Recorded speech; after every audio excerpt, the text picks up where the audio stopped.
Dr. Stephen Barrett. I specialize in lower extremity peripheral nerve surgery, so I've been involved with nerves, nerve injuries, nerve compressions for about 20 years now. Unfortunately, a lot of the people that we end up with are in very serious conditions because they've had such bad peripheral nerve injuries. And when I first started in about 2000, 2001, we thought we had a very ideal, so to say, a bullet in our armamentarium to address a lot of these issues. However, nerve pain, peripheral nerve issues have a very wide spectrum. So peripheral nerve stimulation is another modality that helps fill that very wide bandwidth of taking care of these patients that have a lot of peripheral nerve injuries and peripheral nerve pathology. So in about 2005, 2006, I was actually implanting spinal cord stimulators in the lower extremity, and we got great results from that. A little bit difficult because of the size of the battery and placement, but we actually did figure out a place where we could hide the battery, so to speak. Unfortunately, at that time it was off-label and there was no insurance reimbursement, very expensive implants. But we had a handful of patients that would actually pay for them because their lives were so miserable without that next step. And so I've been very familiar with peripheral nerve stimulation for more than 12 years now. So now we have the Bioness StimRouter, which is a great adjunct to the patients that we have. So I'm excited about it. We've been looking forward to the FDA approval of peripheral nerve stimulators, and so the nerve world's pretty small, so things are out there and you start reading about things, and so we knew it was going to be coming along. And so once it got FDA approval, we reached out to Bioness in order to have their reps come out and introduce us to the product. I think there's a learning curve to anything. The learning curve actually for us was accelerated or decreased, however you want to put it, greatly by their reps. The Bioness reps were very good because we already know the nerve decompressions, how to find the nerve, where we want to be. So it was really a matter of us just laying that stimulator in there and getting the proper positioning. So there's really a very small subset of podiatrists who are specializing in nerve right now. There's an association that's called the Association of Extremity Nerve Surgeons, and there's about 200 members. Now that's composed not only of podiatric surgeons, but we have upper extremity hand surgeons, and we also have PhDs in neuroscience that are all interested and focused on nerve. So they have a very high level of training in nerve. I think, in all honesty, there's really a very small group within the podiatric profession who would find this something that they would want to implement, and those would be the guys specializing in lower extremity peripheral nerve surgery. I think just the fact that the StimRouter is very easy to use. Others require a trial and putting patients through more hoops and hurdles to actually get them to the implantable stage. Also, I think the economics, it seems that the hospitals like the StimRouter because of cost and those types of things. So it's becoming very difficult now to treat patients because we have to not only make the right diagnosis and try to ultimately treat the patient, but we also have to be dictated where we can take the patient, really what we can do, pre-certs, all of these types of things. So patient care is really very difficult now. A lot of things that the patient doesn't even realize, and they can get very frustrated. It's like, well, why can't you just put this implant in next week? And the answer is, well, we could if we didn't have all of those impediments about hospitals and formularies and getting insurance approval and that type of thing. Peripheral nerve stimulation's been around actually for thousands of years because people that had pain would get into baths with torpedo fish and the electricity would make them feel better. So it's been around for a long, long period of time. We now know that peripheral nerve stimulation not only works off the gate control theory of pain, which was proposed by Melzack and Wall, I think 1962 in that area. I can't remember exactly the year, but it's thought that peripheral nerve stimulation works because it stimulates the non-nociceptive A-beta fiber, sensory fiber. Then that causes a lot of crosstalk, a lot of activity in the inner neurons in the dorsal part of the spinal cord. So when the pain impulse is coming in from the C fibers or the A delta fibers, it's kind of muted out. So that's how PNS was thought about for many, many years. Now, with work in occipital nerve stimulation, they've actually done functional MRIs and basically put patients in MRIs and with their stimulator on and with their stimulator off, and there's an incredible CNS effect from the standpoint of upregulating certain areas of the brain and downregulating other areas of the brain. So there's a clear central nervous system effect from the peripheral nerve stimulator itself. A third thing that the peripheral nerve stimulator does is that it changes the nerve at the location of where the stimulator is placed. So because the electrical stimulation is happening at that location on the nerve, it causes some phenotypic changes. So there's decreased sensitivity, sensibility in that, and a slowing of the conduction velocity. So that's a muting or a dampening effect there at the local site of the implant. Additionally, we do know that peripheral nerve stimulation does cause an increase and release of endorphins, which will help the patient's pain. So there are a lot of things going on with peripheral nerve stimulation, and we still don't know. You know, there's still a lot of things, and that's what the neuroscientists are really looking at.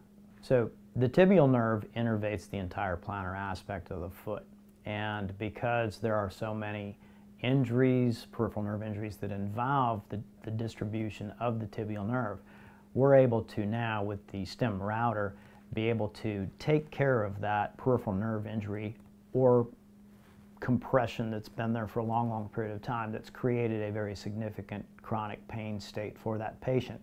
And we're able to now augment what we're doing. So sometimes we won't even go out distally. We will just do a proximal tibial StimRouter implantation. If we have pathology that is able to be addressed, then certainly we're going to do that in conjunction.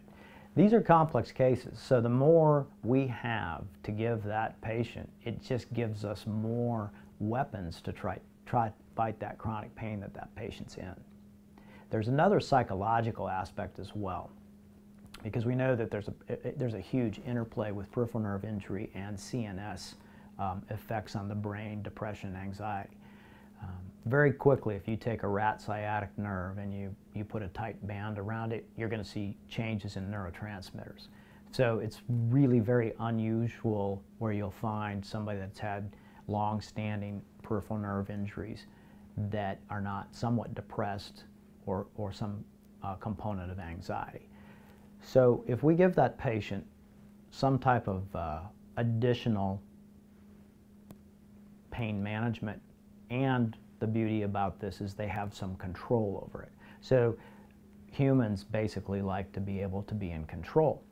And I think from a psychological standpoint, adding this component helps. Now that's clearly not necessarily going to be a peripheral nerve stimulation effect on the central nervous system, but there's still a lot of things in context with that patient that are going to help everything, and that's one component.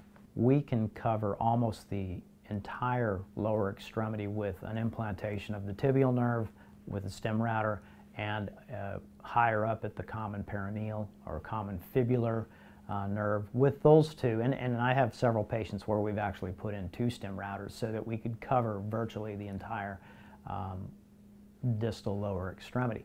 Now, if they have a sural nerve injury, certainly you can identify that and place a StimRouter there. And then the only other nerve that would be remaining would be the saphenous nerve.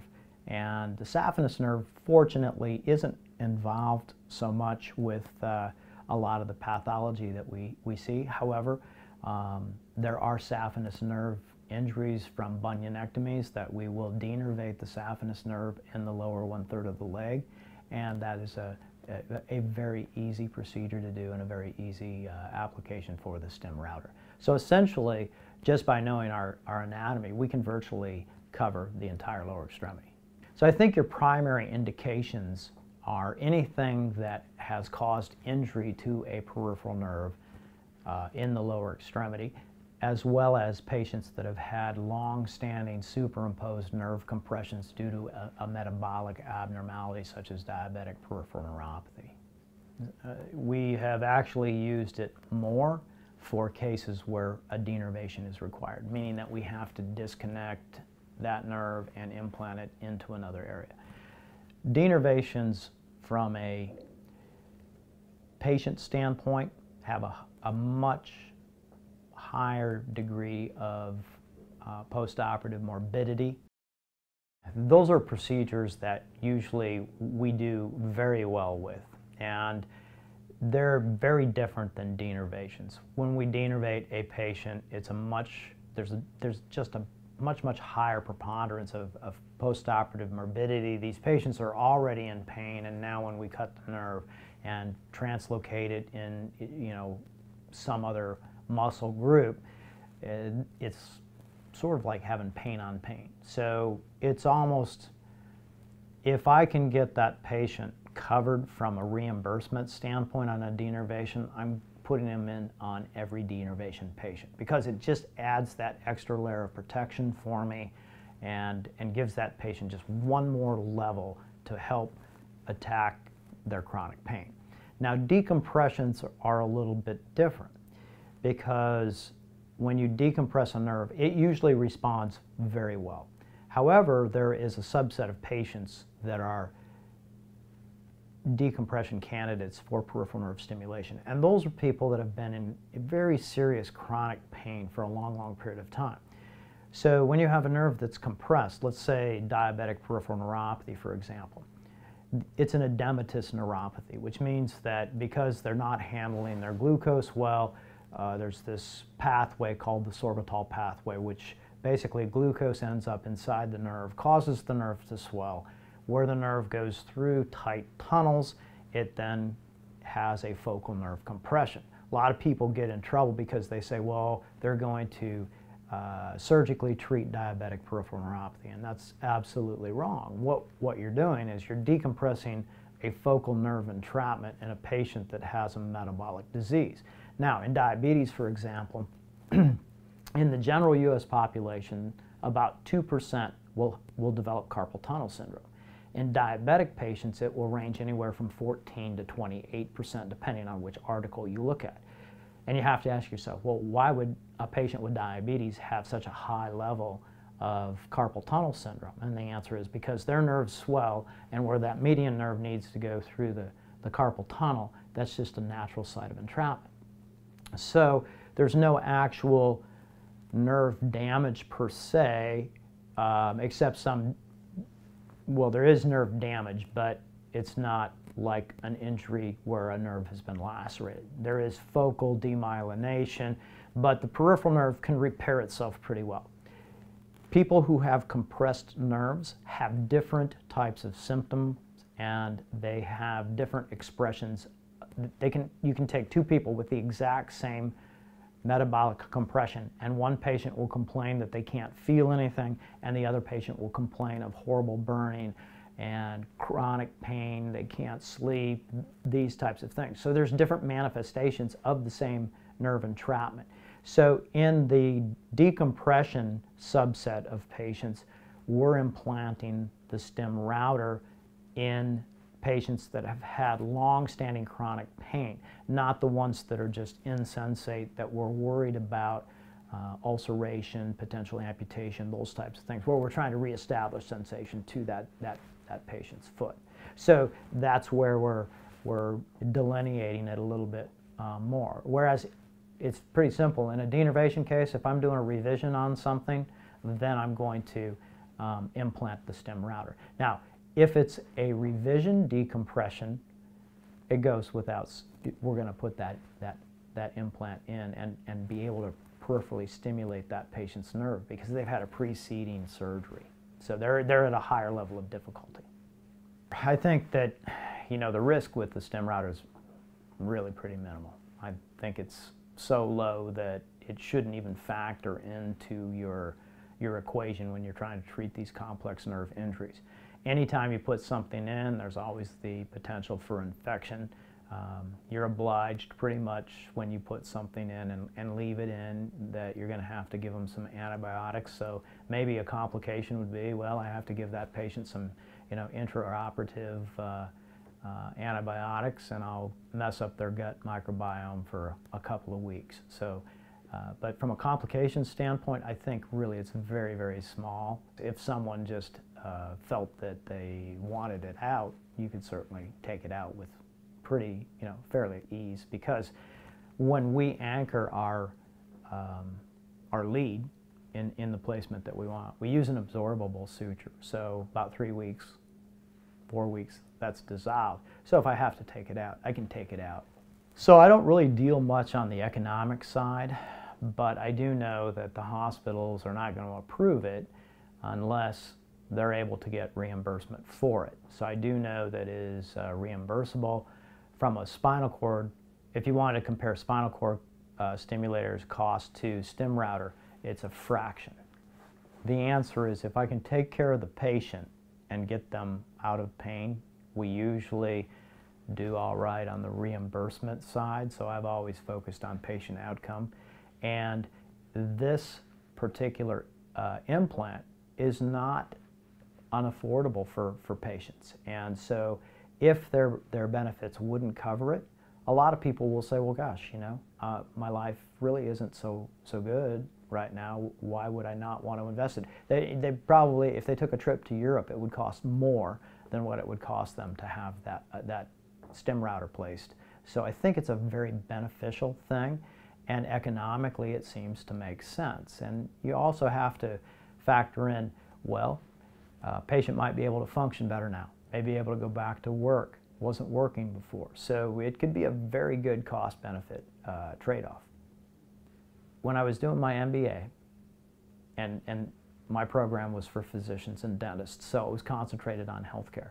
It's like the only business in the world that you cannot calculate your cost of goods. It's just not, there is no way you can do it. And so you're essentially a store selling stuff that you don't even know what it cost you to sell. And you have people that are not involved in the transaction between the store owner and the person who's shopping in the store controlling it. So the person walks into the store and says, oh, I'd like to have that. And you say, well, yeah, that would be good for you. Go ahead and take it. And then you're just waiting and hoping somebody's going to send you some money for it, and you don't really know the cost of it anyhow. So it's kind of it's a warped business world. The other thing that's very interesting is it's the only business that I know of that what we were reimbursed in, let's say 1993, we're reimbursed maybe 1/3 of that today. Now, there's no other business that I can think of that has dramatically decreased their costs for that good or product or service that's being delivered. And yet, employee costs have gone up, utility costs have gone up, medical malpractice insurance has gone up. So it's a very difficult business in a very difficult marketplace with the way things are, you know, set against you, really, frankly. And it may be totally covered this week, and next week they'll send out a letter that says, you know, we've decided this is not going to be reimbursed anymore. So it's a tough game. Well, I think anybody that's had, you know, a fairly decent exposure to peripheral nerve and understands, you know, what you're trying to deal with. A lot of the things that we do in peripheral nerve and with my fellows is that you have to really work these patients up to figure out where is your true pain generator and what is it that we're trying to take care of. From a skill set to do a particular procedure, that's not as steep of a learning curve as figuring out what is it that I really need to do for this patient with some pretty complex pain? That's where the difficulty. So I always tell my fellows, the intraoperative part is probably the easiest thing. It's the preoperative and it's the postoperative. That's where. And a lot of people really don't want to deal with the pre-op and the post-op because they're a different subset of patients. It doesn't really add any difficulty to the case. It's, as we talked about, pretty readily reimbursed, and so really I'm excited about it because I think it just gives us one more advantage, augmentation, whatever you want to call it, to help these people that are really in very dire need of all the help that they can get. Peripheral nerve injuries can be incredibly complex and severe for these patients, to the point where there's a fair amount of patients that we take care of that are suicidal and have come back and said, you know, if this procedure would not have worked, I already had my suicide planned. So that shows you that even though you're dealing with this extremity, it's life-changing, not only to them, but also to, you know, their family. They don't do things that they would normally do. So StimRouter is just one more important tool that we have now for treating lower extremity peripheral nerve pathology. Hopefully they're doing very, very well. Now, there's basically, you can divide it into two categories. There's the folks that at 21 days, once their sutures or staples have been removed, it's like a light switch for them. They put the patch on and pain's gone. There's the other group that says, well, I don't really tell much difference. And those are the folks that we have to counsel, say, well, listen, it may be very gradual. It may be one of those things where it could take 6 months, 12 months, but remember that that peripheral nerve stimulation is having an effect on the central nervous system. So those would be the two subsets. So if a patient wakes up and they don't have a result when we start the stimulation, that doesn't mean that they're not getting better or some improvement. They'll say, well, I don't feel like this drug is doing much. And you say, well, why don't you stop for 3 or 4 days? And then they'll oftentimes say, oh yeah, it was doing a lot. So pain patients are kind of interesting because you can take them from a level 10 pain down to a level 3 pain, and they think you're Superman and you walk on water and do all of these other things. And then at 3 months, that 3 then becomes a 10, and now you're a goat, and you weren't so good. So I think that's where peripheral nerve stimulation is going to help us, might help us, especially in these really severe pain patients where we do bring them down. It'll help us maybe maintain them at that level.